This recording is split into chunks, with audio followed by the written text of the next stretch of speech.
Is there something that you'd like to say about freedom of spirit that I haven't already asked you about? Something that you think it's really important to say? Yes, there is.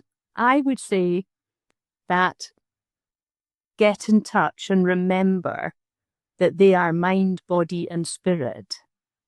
Then, for most people, it will give them a sense of purpose and a comfort that they may have maybe not realized, but was missing in their life.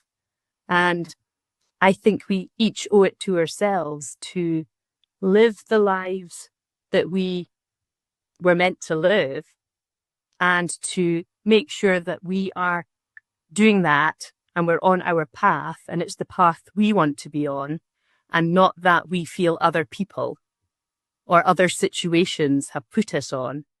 If we take a moment to look within and make sense of everything that's going on, we can just check that we are on the path that we want to be more easily than if I think somebody maybe hasn't been on the workshop. Yeah.